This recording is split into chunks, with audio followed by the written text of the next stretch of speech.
Hey everyone, Sam here, otherwise known as FPL Pricey, and in today's video we'll be taking a deeper look at some of the key players FPL managers are buying ahead of Game Week 17. Welcome back everyone to another video. Now if you did enjoy today's video, I'd really appreciate it if you could leave a like, hit subscribe to the channel and click that notification bell if you don't want to miss out on any future content. Let's talk about probably the former player in FPL right now. Step aside Phil Foden, Harry Wilson has taken that away from you.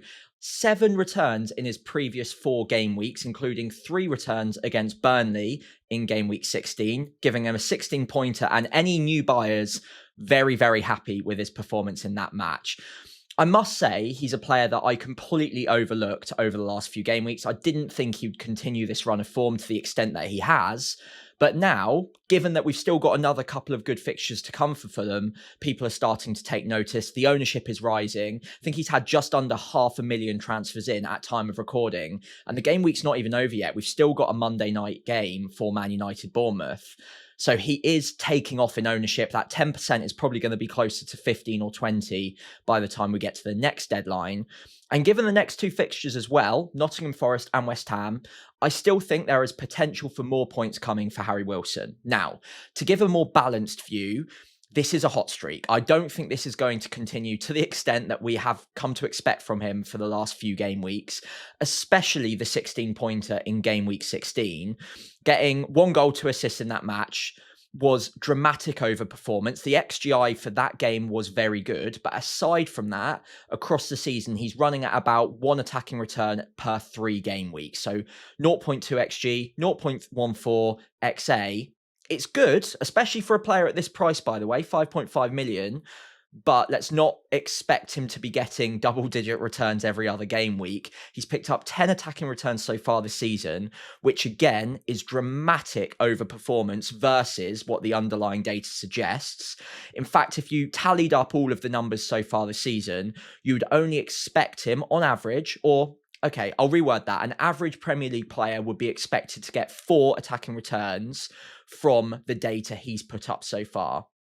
Now, the counter argument to that is, well, we know he's got a great shot on him. He's in a scintillating run of form right now. So why can't he keep overperforming on that underlying data? Fair enough. He could continue to do so. But having played FPL for 10, 15 seasons now, I can maybe count on one hand the amount of times that a player has been able to continue this kind of purple patch, versus the data. And it does happen. It can continue. It has been known to happen. Chris Wood last season is a great example. However, I do expect him to regress, especially considering the good fixtures do run out in a couple of game weeks. Crystal Palace away, followed by Liverpool at home. It's not ideal. At 5.5 million, you don't really care about any of that. He's still good value for money. He's got 2 more good game weeks to come at the least.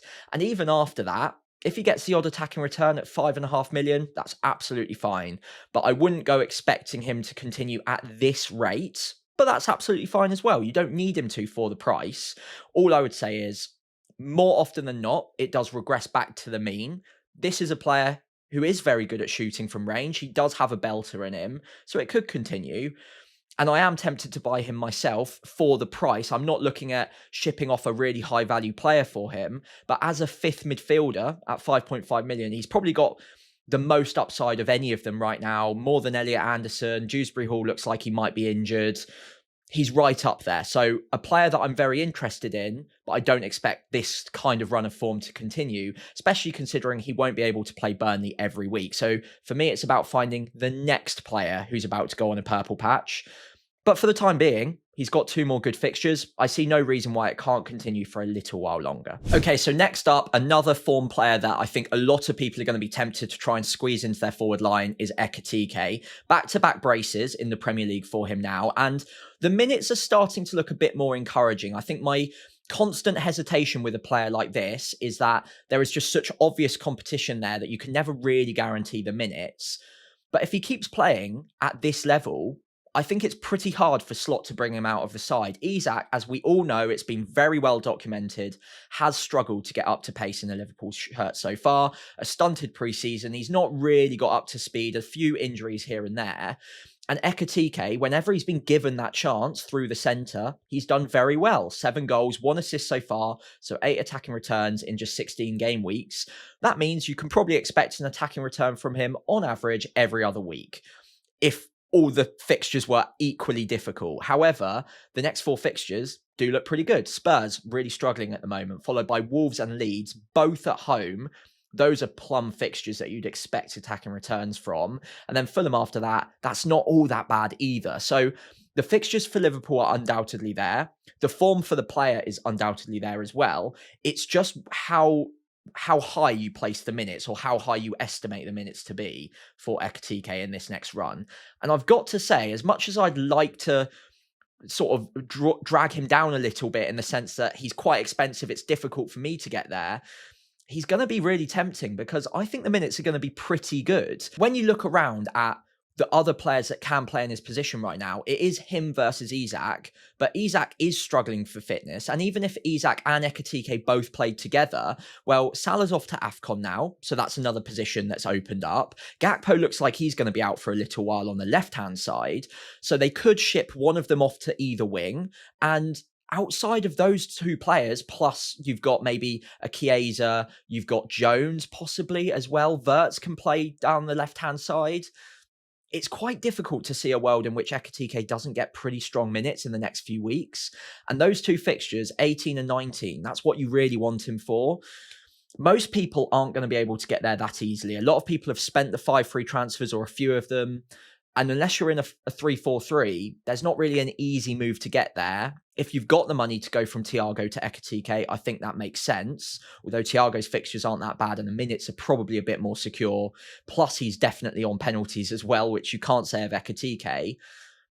But I really do get the temptation. He's a lot of money, but if you've got an easy route to have him in your forward line for the next 3 fixtures in particular, I do think the minutes are going to be there. The data's there. I think he's a good pick. I just don't think he's essential, given that long term, I can't guarantee the minutes, and he's not on penalties. The data's good, but it's not like box office good. So I don't think he's essential at 8.6 million, but if you've got an easy route to get there, or a couple of free transfers to maybe downgrade a position in your midfield. Let's say, for example, you've got Brian Mbeumo hanging around. Obviously, he's a sell, given he's off to AFCON now. You could downgrade that position to, say, a Harry Wilson, for instance, and then move a forward up to Ekitike fairly easily. So there are routes I like to him. I don't think he's a desperate buy, but with the next 3 fixtures in mind, I think he could be a really interesting one. Okay, so another striker that's coming onto the radar for a lot of people is Jarrod Bowen, who has been in good form recently. He's got a few attacking returns, and actually 7 this season so far is not bad going at all. I think the main positive I can say for Jarrod Bowen is he's never, ever going to be a bad pick in FPL. For the entire period of time that he's been in the game, he's always just drip-fed points. He's got the odd attacking return. No matter the game week, no matter who they're playing, Bowen is always a solid pick. So even if you wanted to buy him ahead of Man City away from home, I don't think it's the worst idea in the world, because he will just come up with the odd attacking return. He'll probably get around about 20 attacking returns per season, as long as he's fit, and you can usually guarantee his fitness. He does stay very, very fit. So I think he's just never a bad pick. All I would say is, so far based on the data this season, I wouldn't be rushing to go and get him. 0.18 XG per 90. You don't expect a ton of assist threat, to be fair. So under 0.1 XA per 90 isn't terrible. But that XG per 90 is very low this year in particular. And it is starting to skew upwards a little bit. It is getting better. And with the new system, he is starting to get more attacking returns as well. So I don't dislike him as a pick. As I mentioned, never a bad pick. But I don't think he's a player you need to break apart your template, but break apart your side for. There's been a lot of talk about West Ham's fixtures turning in game week 18, and I agree, they do look pretty good. But I wouldn't look at each fixture individually and say, wow, I need to have a West Ham forward in my side. At 7.5 million, I think if he was a bit cheaper, or a midfielder where you get that extra point for the goal, extra point for a clean sheet, and a little bit better on the bonus more often than not, I think it'd be even more tempting. And I'm not saying I'm not going to go there in a couple of game weeks' time. But I don't feel that real urge to get to him in game week 18 or pencil in a transfer. Fulham at home, Brighton at home, they're not bad, but they're not great fixtures. And even after that, Wolves away is probably the standout one. And then after that, I think it's waiting all the way till something like game week 25 to have Burnley. So over that run of games, I'm certain he'll tick along pretty well. He'll get the odd goal, odd assist. And like I say, I don't want to just repeat myself over and over. He's never going to be a bad pick. But at 7.5 million, I do wonder if we can still get a little bit more value for money out of another player around that sort of price range.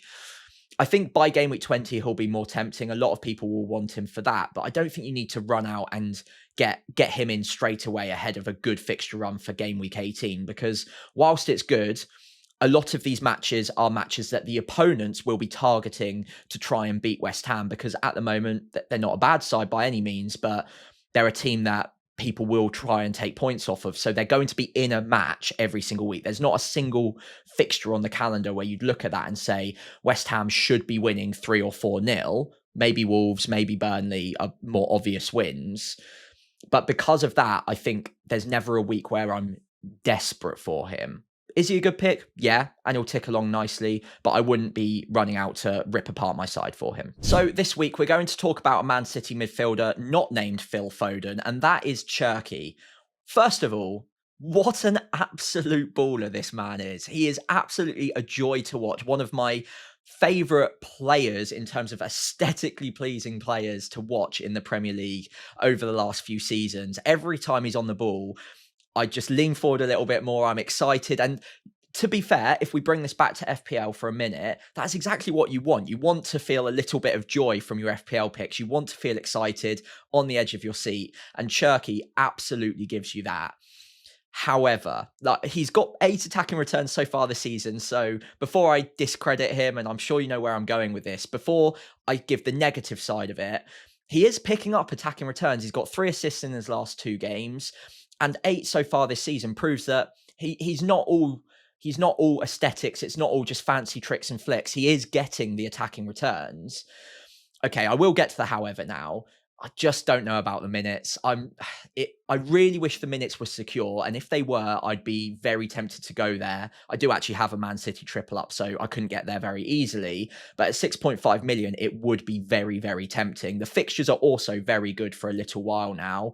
West Ham, Nottingham Forest, Sunderland. Yeah, I can absolutely see why you'd want to get double or even triple City attack and try and get Cherki in there at a pretty reasonable price at 6.5 million as well.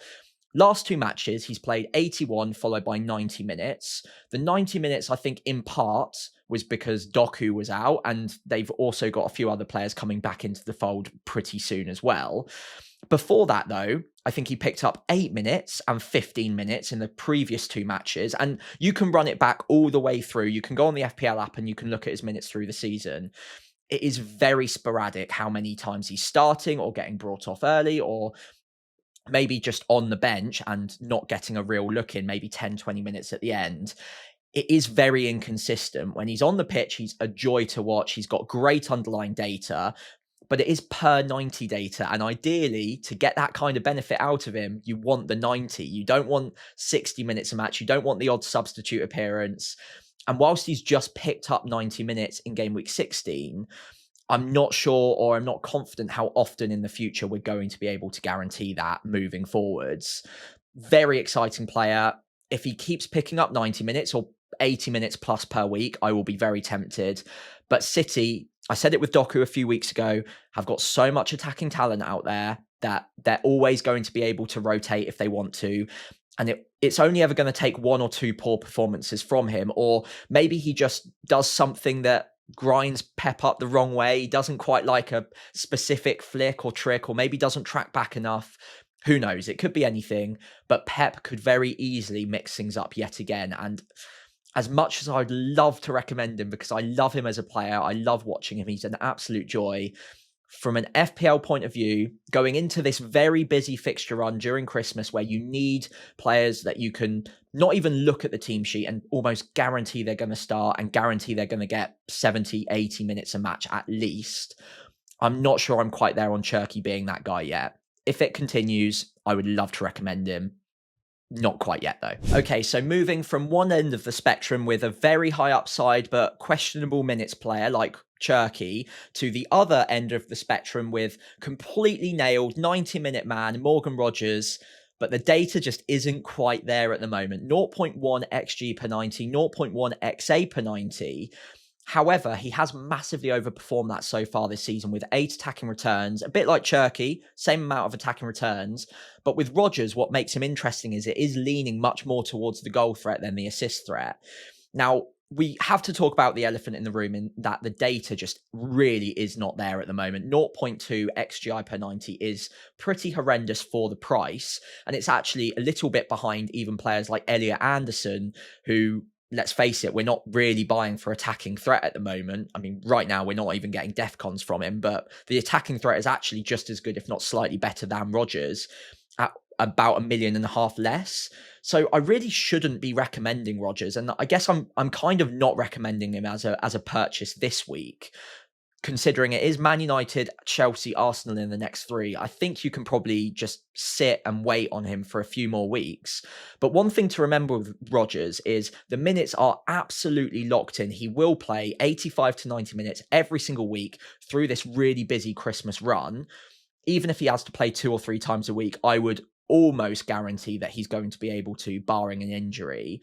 And he does have that little bit of X factor about him. And although the data's not really there for him so far this season, he's still managed to pick up 8 attacking returns.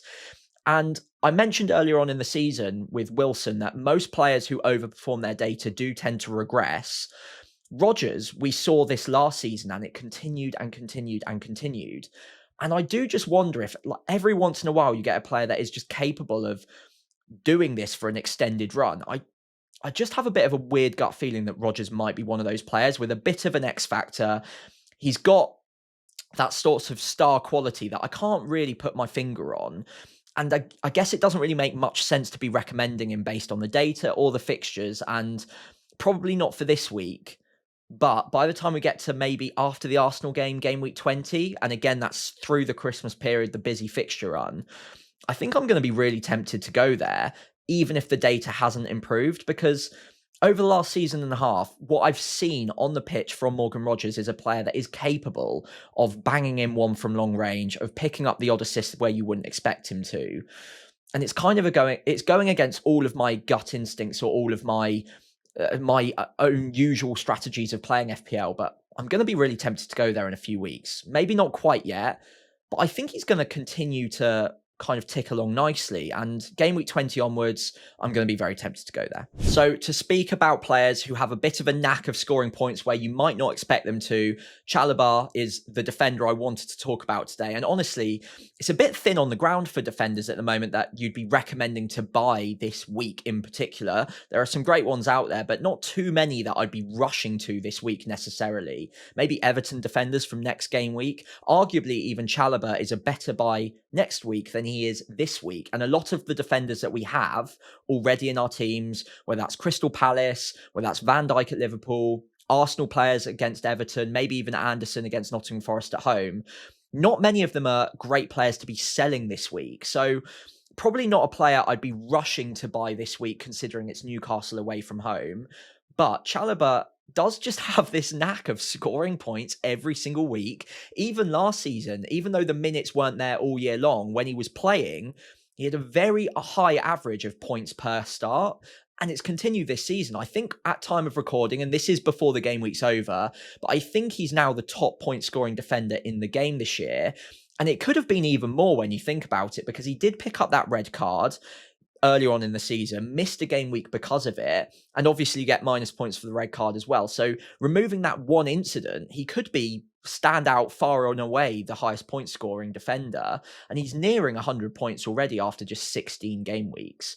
At 5.5 million, it's not a cheap entry to the Chelsea defence, but it's an entry route I don't hate whatsoever. You can go a bit cheaper with Sanchez in goal, but he does give you more than just the clean sheet. He's got a bit of attacking threat, already picked up 3 goals, 1 assist. Is that overperformance? Yes, absolutely. I think based on the data, you'd have expected him to maybe get 1 goal so far this season, but he has picked up 3 so far, so fair enough. He's also picked up the odd DEFCON as well. He's not terrible on that. And again, you are also getting the clean sheets that Chelsea are picking up at the moment. Newcastle on paper, not a great fixture, but they are struggling a little bit at the moment. A different beast at home, it must be said, and they are going up to St James's Park for that fixture, so not an easy one. Then you've got Villa at home, Bournemouth at home. Both teams with decent attacks, but at home, Chelsea, again, have been picking up clean sheets. And after Man City, the fixture run is pretty good as well. So I wouldn't, again, a bit like a lot of players this week, I wouldn't be rushing to bringing him in this week necessarily, but a player that I have got my eye on, and I am really strongly considering yet again picking him up very, very soon, especially when you look at the other defenders as options at the moment. There's not a ton that I'm desperate to have in my team. Like I said, from next week, you've got Everton players perhaps, but Keane, we never know how long he's going to be in the starting 11 for, because Branthwaite's almost back now, and Tarkowski being the other main option. You've got a real head-to-head there with Chalobah, based on who do you think's actually going to keep the most clean sheets over the next few, because you can't even say that price is a factor there, because they're both around the same price now. So yeah, I think he's as good a buy as anyone in the defence right now. Can you hold it off a week? Absolutely. But I would be very tempted to go there myself, especially starting from next week onwards. Although it must be said, at 5.5 million, you never really want to be benching a defender who's that expensive. And he does have a couple of difficult fixtures to come. So desperate buy? Absolutely not. But another player that I would be very interested in picking up in the next few game weeks. As we reach the end of today's video, I'd really appreciate it if you could leave a like, hit subscribe to the channel, and I'll see you next time as we run through my transfer plans as we go into Game Week 17.